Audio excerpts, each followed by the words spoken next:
has been designated as a national special security event that is led by the United States Secret Service. This event brings together coordination and participation from all levels of government, as well as from our local, state, and federal public safety partners. To our residents and businesses, most of the impact of this event will be felt around the U.S. Capitol on Monday. This will also include road closures, which Capitol Police will provide more details shortly during this conference. And following the proceedings at the U.S. Capitol on Monday, January 6th, the state funeral events to honor former President Carter will be held here in Washington, D.C. between Tuesday, January 7th and Thursday, January 9th.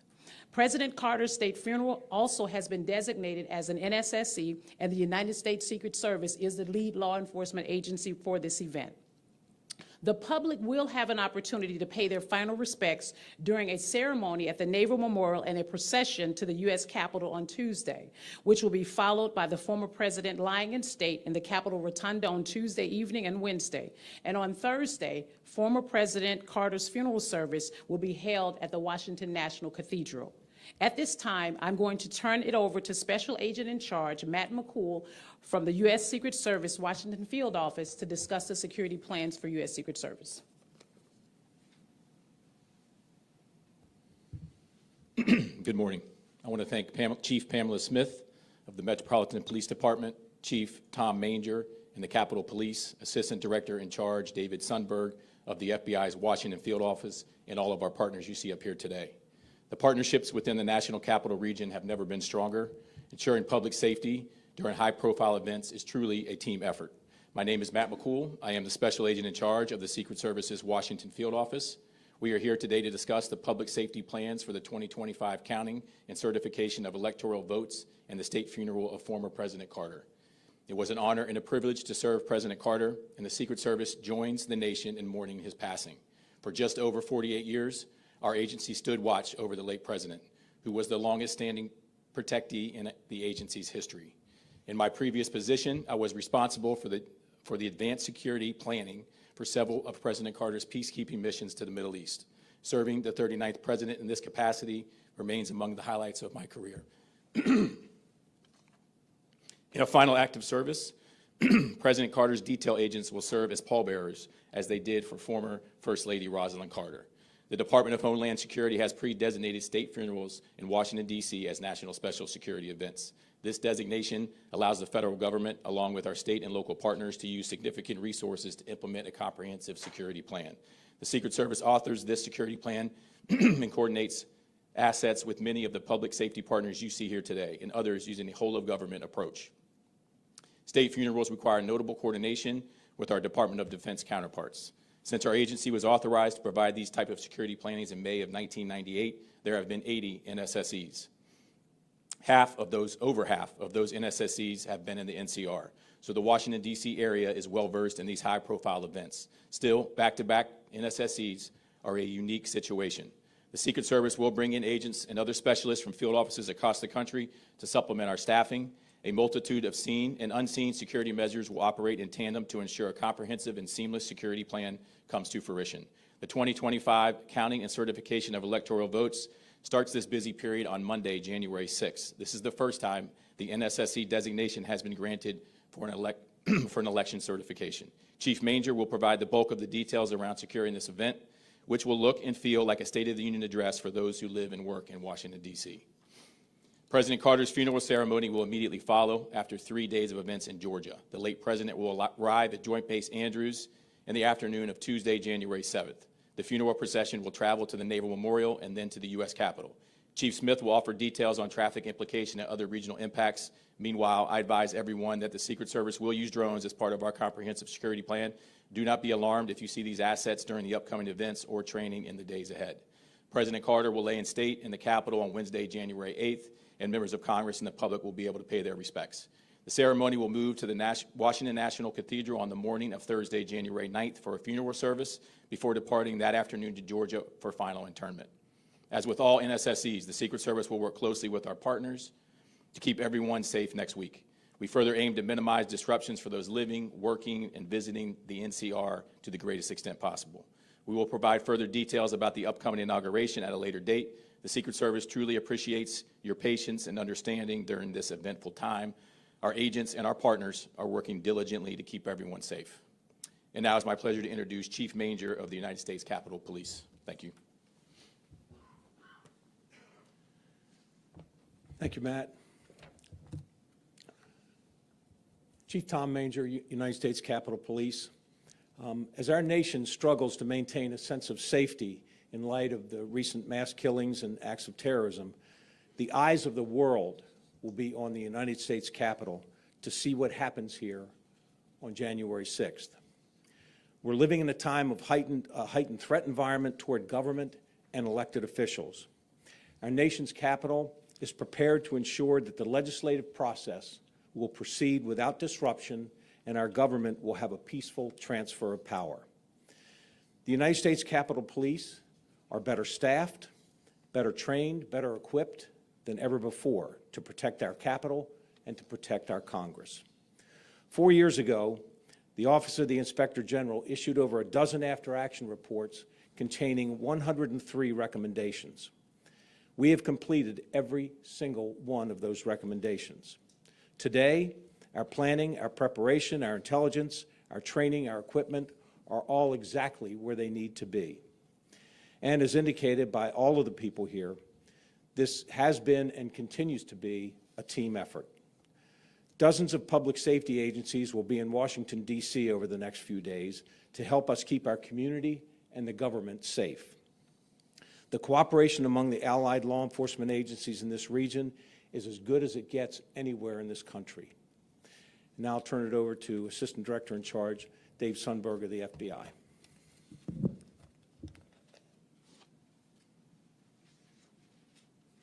Thank you, Chief Manger. Good morning. I'm Dave Sundberg, Assistant Director in Charge of the FBI's Washington Field Office. I appreciate the opportunity to be here today to discuss the FBI's partnerships with federal and local agencies to prepare for the upcoming national special security events here in the District of Columbia. For these events, the FBI has the lead federal law enforcement responsibility for crisis management, response to terrorist threats, and intelligence. Leading up to and during these events, FBI intelligence analysts have been and will continue to assess and share event-related intelligence with all of our partners. At this time, we are not tracking any credible or specific threats associated with these events. That being said, we are certainly operating in a heightened threat environment, especially given the incidents in both New Orleans and in Las Vegas on January 1st. At this time, we have no information indicating a local threat associated with either of those incidents.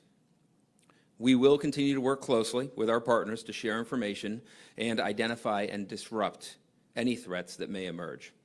As always, we remind the public to remain vigilant and to report any suspicious activity to law enforcement. We look forward to working with our partners to ensure that these events are held both safely and securely. Thank you.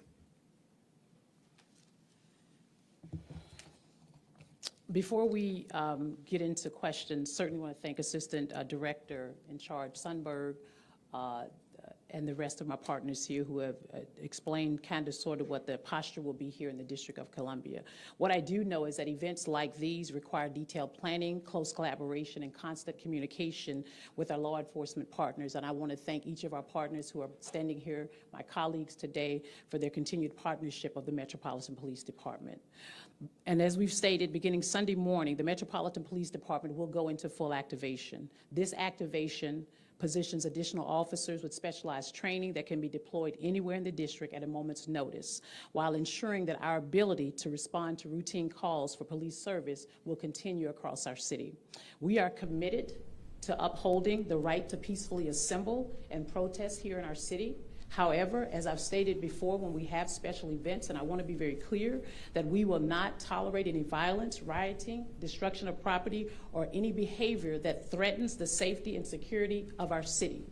This message extends to anyone traveling to the district over the next 3 weeks. We welcome visitors to come and experience what this incredible city has to offer, but those who are intentional on unlawful activity should know that there will be consequences. With all of the events scheduled for next week, there will be road closures around the U.S. Capitol, the Navy Memorial, and the National Cathedral. We are asking our community to be patient, plan ahead, and give yourself extra time. We also encourage you to consider utilizing our Metro Transit system. We have a full list of road closures, maps, and additional information regarding the security of these events online at nsse.dc.gov. It is available for you to view at this moment. Thank you all for being here today. We will open up the floor for any questions. Hi, Chief. Michelle Marsh from 7 News. I first want to thank you all for the hard work that you're doing. You mentioned New Orleans, and that is a case of a single person who was self-radicalized, someone who did their own planning. Can you tell us, how do you prepare for someone who is hell-bent on carnage? Well, I think what we all do as law enforcement partners, I think every single day, and I think I shared earlier, you know, if not weekly, on a bi-weekly basis, we are always talking about incident that could potentially happen here in the city. And what we do, and what I do know, is that we're all very well-trained professionals in this space, and we also host a lot of intentional special events across the city year in and year out. And I'm very confident in the team that I have standing alongside me. Whenever we have any events, we know how to come together and solve those issues. Yes, sir. You mentioned the interesting confluence of two back-to-back special security events. Three. But it's really three. That is correct. The inauguration rolling right into this. That is correct. Can you speak to sort of is there any historical precedent for this many in this short of a time, and what does that do to, I mean, resources, personnel, the level of coordination that's needed? Well, you already know what it does to resources and personnel whenever we have these significant events. If you think back to what occurred in July 4th, we had the NATO summit, and then we had the Prime Minister of Israel who visited our city. And clearly the same team that you see standing here today, we all came together, we met, we had our rock drills or rehearsal of a concept drills to ensure that we are all working very collaboratively in this space. When you talk about the number of personnel or resources that we have available specifically at the Metropolitan Police Department, we leverage that with the technology. As you heard, Special Agent McCool talked about drones and different apparatus that we will continue to use in order to have eyes and ears across our city. In these three particular events, we will continue to do the same in that space. Have you had 3 national special security events in 1 month before? It has happened, or? Well, I will turn that over to Special Agent McCool, Secret Service, and he may be able to address that for you. No, that has never happened before. We have 3 NSSCs over a 15-day period. But what I will tell you is we're flexible, we're adaptable. We've been working on these events for, in some cases, years and then months, definitely over several months for all of them.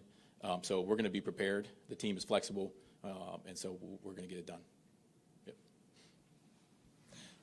Beatrice Peterson, ABC News.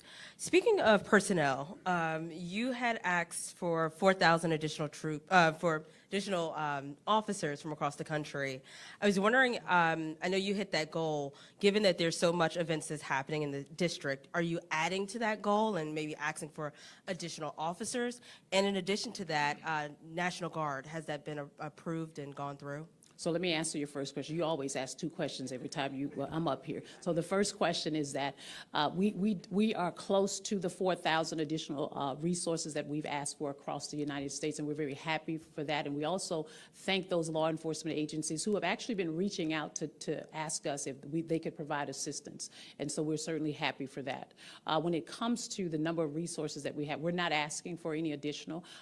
We've been planning for this inauguration since 4 years prior, when we're at that point right now. And again, we will be prepared, we will be flexible, and we will be adaptable to anything that may occur in our city.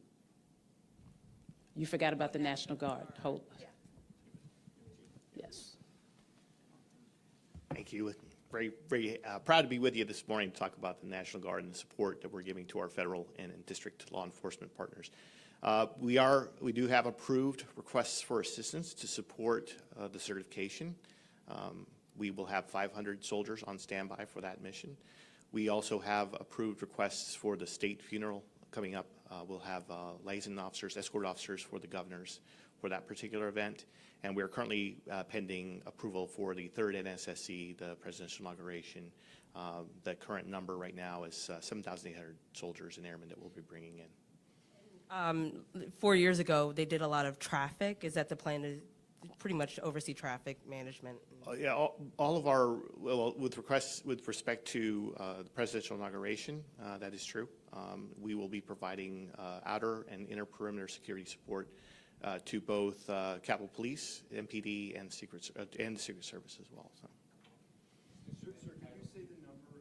You give a number for the inauguration? Yeah, currently pending, the number is 7,800 is the current request. Thank you. Mm-hmm. Oh, yes, I'm sorry, Major General John Andoni. I'm the commanding general for the D.C. National Guard. Yes, sir. Brad Bell with Channel 7. So I don't know who wants to take this one, perhaps Chief Manger. Look, obviously the political dynamic is different this time than it was 4 years ago for January 6th. But do you see any possibility that there could be any sort of disruption like we saw back then? Is there any intelligence that anybody's coming to town? Do you have any expectation? Could it happen again? That's 5 questions. 5 questions. There's no credible intelligence that we expect a mass demonstration like we had 4 years ago. Anytime you ask a question about, what intelligence and what we are reacting to from the intelligence community, it always ends with, but there's always the lone wolf, always the person who's operating by themselves, and you have no warning about those individuals. That's what occurred in this past few days. These were folks that were by themselves, there was no way for anybody to know about what they were planning. So we need to be prepared for that as much as we need to be prepared for anything. There are several permitted demonstrations. There's some chatter about some other folks and conspiracy theorists, talking about, well, if this happens, we need to be at the Capitol, those kinds of things. But again, no indication that hotels are filling up with these people, that these people are traveling to D.C. So, but there's the threat environment is heightened at a level that all of us are on high alert. All of us are being very proactive in terms of the preventive measures that we're putting into place. You also have a hard perimeter. We do, which again, that's part of the layered security that we have for the Capitol. Chief, while you're up there, two quick questions. How long will the fencing stay up around the Capitol? Will that stay up through past January 20, or when do you expect that? It'll stay up through the inauguration. And then for the visitation, the viewing for President Carter and the weather that might be impacting that, can you just tell people what they might expect if there would be long lines that stretch out into the street and outside of the Capitol, how you'll be preparing for weather for that? So typically, there are long lines for the state funerals. Folks do queue up outside, and they should expect to be able to deal with the elements. And if anybody here can answer about how to, restore order when this city gets 5 to 8 inches of snow, then I'd like to hear the answer to that. So yesterday we saw a guy who made a mistake about where to park, right? He's probably used to driving right up to the gear that he's working on, and he was in handcuffs for quite some time, and he's facing a charge. What do you say to those who are going to come to town and maybe disobey an order? You've got multiple messages. You're asking people to be vigilant. What are messages should be sent out there? Well, the first message is don't drive on the sidewalk, and don't park on the grass on Capitol grounds unless you're given permission to do that.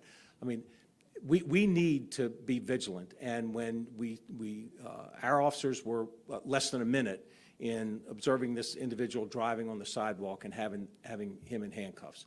We had no idea what all that was about. There were people on the sidewalk, and so those are the kinds of things that all of us are on alert for. And so people can expect a quick reaction from law enforcement if they're engaging in concerning behavior. Good morning. Thanks for taking our questions. I'm Randy Bass with DC News Now. Over the last 24 to 48 hours, we've learned the president-elect is planning to have a large rally at Capital One Arena the Sunday before the election. Is the safety and security plans in place for that? Is that connected to the inauguration? Is that part of the overall safety and security plan, or are there additional or separate plans being made for that particular event? It's part of the same operational period that we have that's designated for the inauguration. As you know, there will be balls, there will be various events taking place throughout the city during the week of the inauguration. And again, we are prepared to address any large crowds or concerns with respect to that event. Thank you. Thank you for taking questions. Can anybody up there talk about the Secret Service in terms of staffing? Some have called it a, quote, agency in decline regarding staffing levels and staffing shortages. I think the Secret Service might be able to address that. With respect to the Washington field office, we have the most staffing that we've had in 3 years. Not concerned at all. We have with the staffing that we need to fulfill our mission for the 3 NSSEs. Does that answer your question? Okay. Yep. Sundberg. When we talk about threat assessments and we're talking about lone wolf, is the FBI concerned about copycats? I mean, arguably Jabbar was a copycat from the German market just a few weeks ago. So are we still concerned about potential copycats from that incident? I think we are always concerned about any behavior that may drive other violent behavior, and we've certainly seen that in past these 2 events. The FBI will continue to look for any intelligence that might let us discover a plan to commit a violent act, whether it's individually or as a large group, and we will ensure that we assess and move that information to our partners as quickly as possible. The security procedures you see around a national special security event certainly give us an enhanced ability to interdict something like that. They are challenging cases to work, but we have been working with them for a very long time. In New Orleans and Las Vegas, both cases being investigated by FBI field offices there alongside their state and local partners and any other federal agencies that would get involved in those areas of responsibility, much like we do here in Washington, D.C.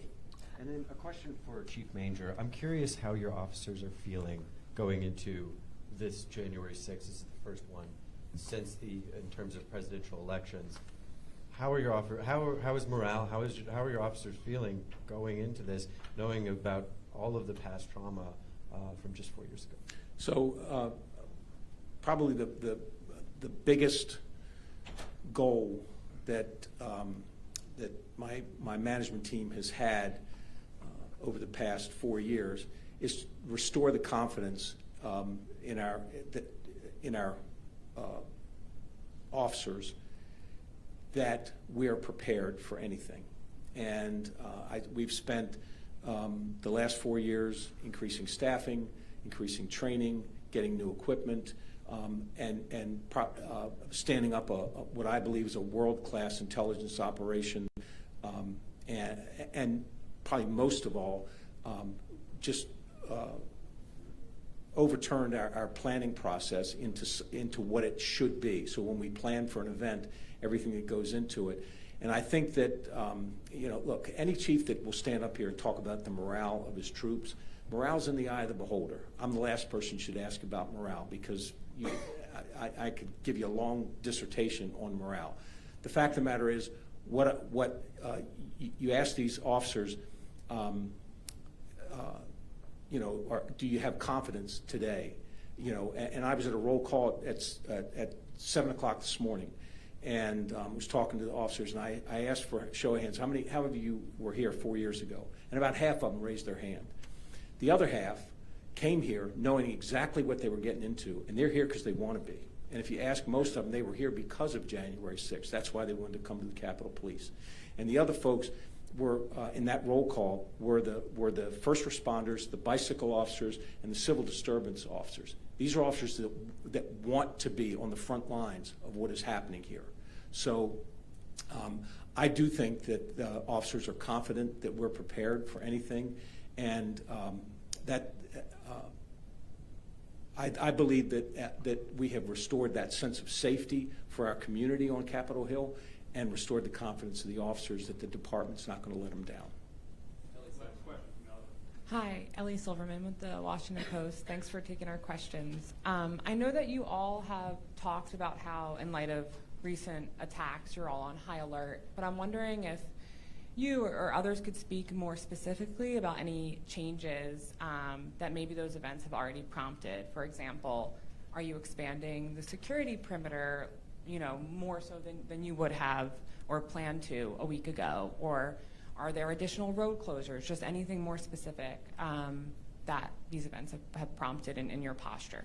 I think, as I've stated earlier, is that one of the things that we oftentimes do is that we work very closely with our intelligence community and our partners and my colleagues here.